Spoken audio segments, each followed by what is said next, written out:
오늘도 하나님의 새날입니다.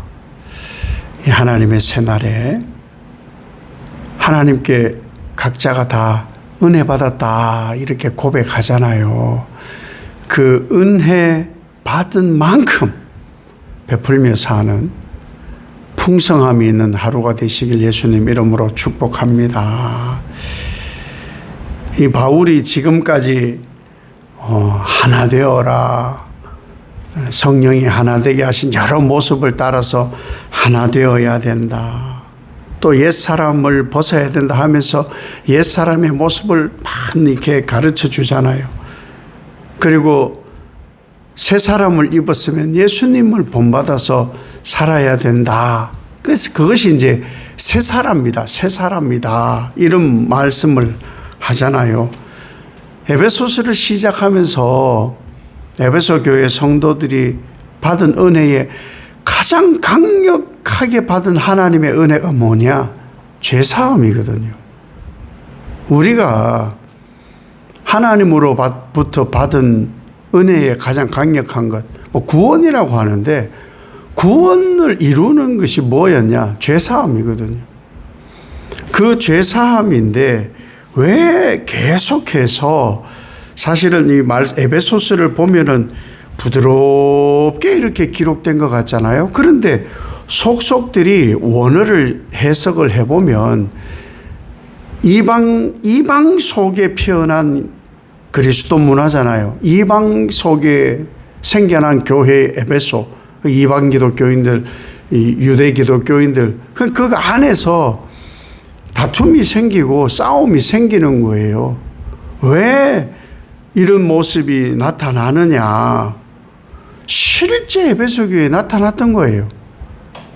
그래서 에베소 교회 말씀을 나누고 빌립보 또 골로새 이렇게 빌레몬까지 이렇게 말씀을 나누다 보면은 성도들이 마음이 불편해져요. 왜냐하면은 그 시절 그 교회를 모르거든요. 이상적인 거 그냥. 그런데 독을 품지 마라. 지금은 새 사람을 입은 옛 사람을 버려야 되는 것을 지금 나열하는데 거짓이나 분노, 도둑질, 더러운 말, 악독, 비방, 악한 감정, 이게 전부 옛사람이거든요. 옛사람의 흔적을 여기 다 나열하고 있는 거예요. 이게 에베소 교회를 허물고 또 마귀에게 틈을 주는 것이고 하나님이 이루신 그리스도의 화목을 깨는 일이었어요. 그게 지금 에베소 교회에 나타난 거예요. 그대로 지금 나타난 거거든요. 이런 얘기들을 하면은 오늘날 2000년 지나도 교회에서 이 말씀을 하면요, 어지간히도 말씀한다. 왜 그렇게 들어요? 왜? 왜냐하면 이러한 것은요, 건강하지 않은 사람, 옛사람의 흔적이 아직도 남아있는 사람들에게 바울이 호소하는 거거든요. 그것이 옛사람이라고. 새 사람을 입으면 그런 것이 없어져야 된다고. 그런 것이 있으면 마귀에게 틈을 주는 거라고. 그 틈을 주지 말아야 되는 거라고. 그래서 경고하고 있는 거예요. 경고. 마귀에게 이러한 것으로 틈을 주지 마세요.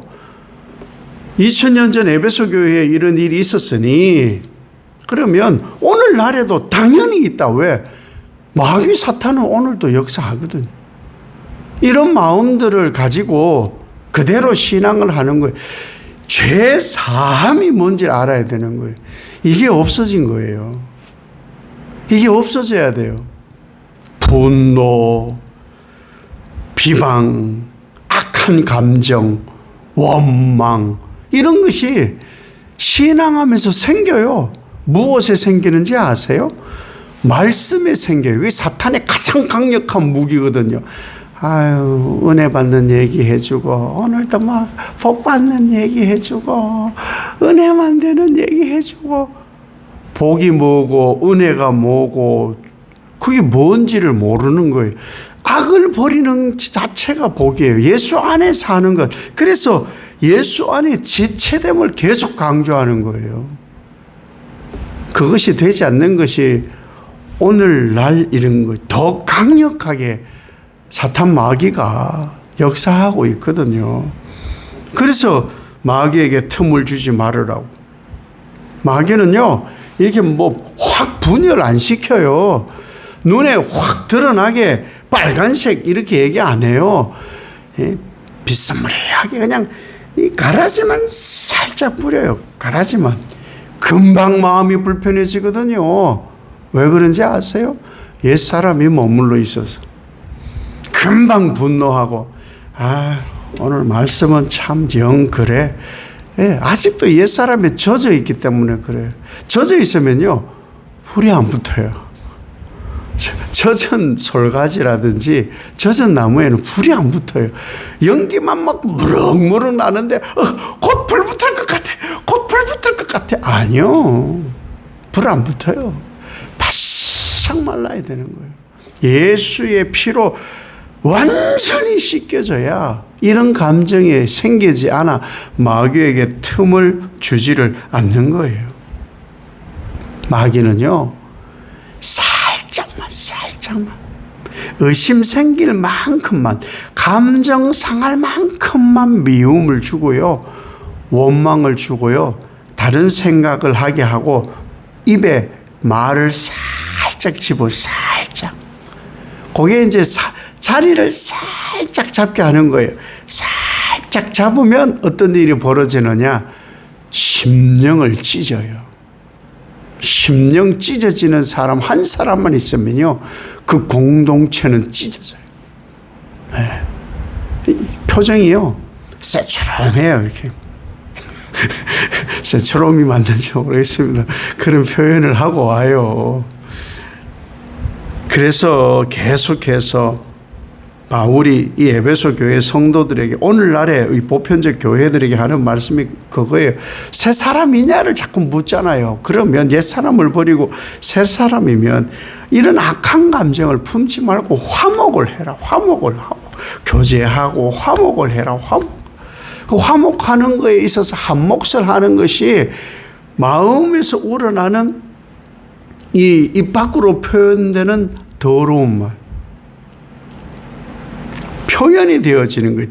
그러니까 이 더러운 말이 단순한 욕, 좀 비속어, 이게 아니에요.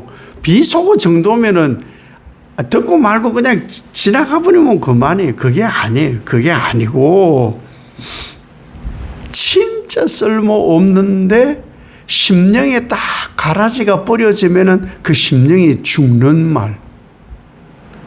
이 원어로 하면은 쓸모없는 말. 그 쓸모없는 말로 사람이 죽고 심령이 깨지는 거예요. 그게 뭐가 사탄이 하는 짓이에요. 사탄이 하는 짓. 그래서 대신 뭘 하라고 하느냐? 덕을 세우는 말을 하라. 덕을 세우는 말. 예수 그리스도께서 하신 덕을 세우는 선한 말, 은혜를 끼치는 말, 이런 거죠. 아버지, 저들이 지금 못을 받고 비방하고 욕을 하는데 저들이 아직 뭘 하는지를 모릅니다. 저들이 하는 말도 저들이 모르고 있고, 저들이 저 말은 심령에서 우러나고 생각해서 말일 텐데 저 심령과 생각하는 것이 아직 뭔지를 몰라 저러니 용서하세요. 이런 거예요. 이것이 찬송가 우리가 불렀던 452장에 예수님 닮는 거예요. 예수 닮는 사람이에요. 새 사람을 입으라. 뭐 어디 다른 데 가서 어디 거죽을 뒤집어 쓰고 뭐 어디 우리가 보기 좋은 어떤 뭐 모습의 어떤 탈을 뒤집어 쓰는 게 아니고 예수 삶을 사는 거예요. 이러한 삶을 살아야 되는데, 그래서 이 바울이 에베소 교회 성도들에게 당부하는 말씀이 뭐냐? 성령 하나님을 근심하게 하지 말아라 그러는 거예요.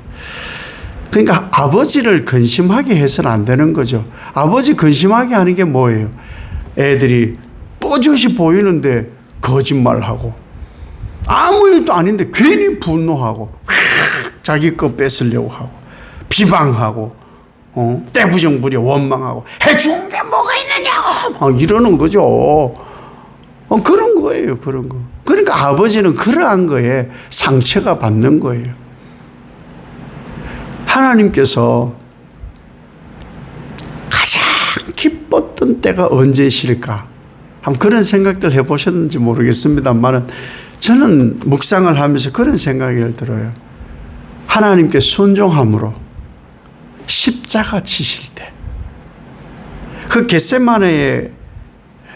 겟세마네에 예수님 기도할 때 내 원대로 마옵시고 아버지의 원대로 하옵소서, 가장 기쁘지 않았을까? 그 죽는 일이거든요.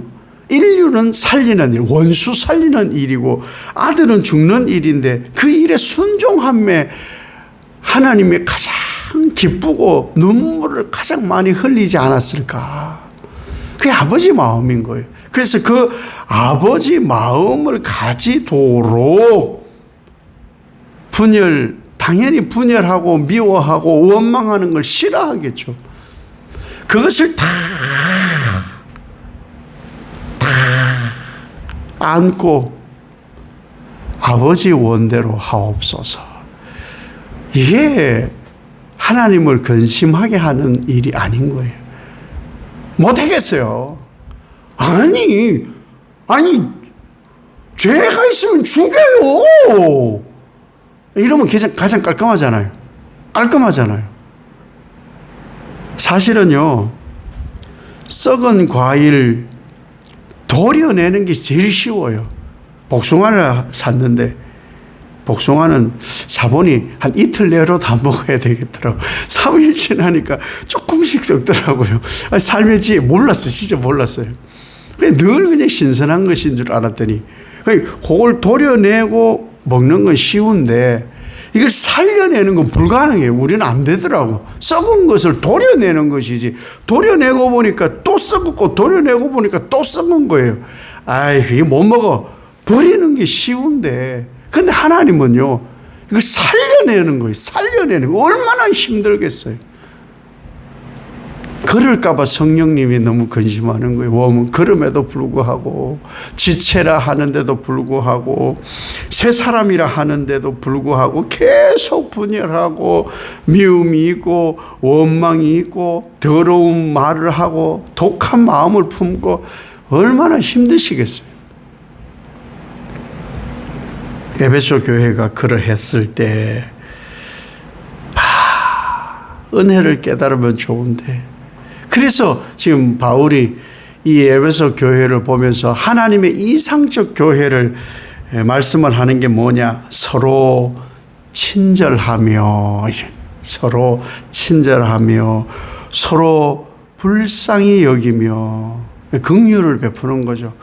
불쌍히 여기며 용서하기를. 왜 니캉내캉 뭐 큰 차이가 없어요. 용서하기를. 우리 용서가 어디서부터 왔는지를 가르쳐 주는 거예요. 하나님이 그리스도 안에서 너희를 용서하심과 같이 하라. 용서해라. 똑같아.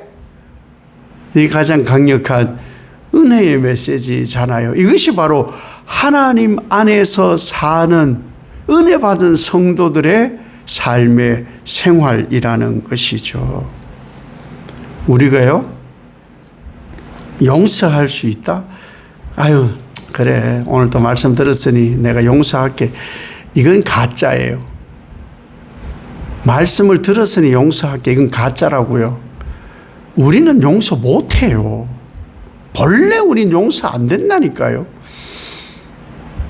우리가 진짜 용서할 수 있는 것은요, 주 예수 그리스도께서 용서하심이 내게 이 심령에 강력하게 칼로 꽂혀 있는 사람만 상대가 용서가 돼요.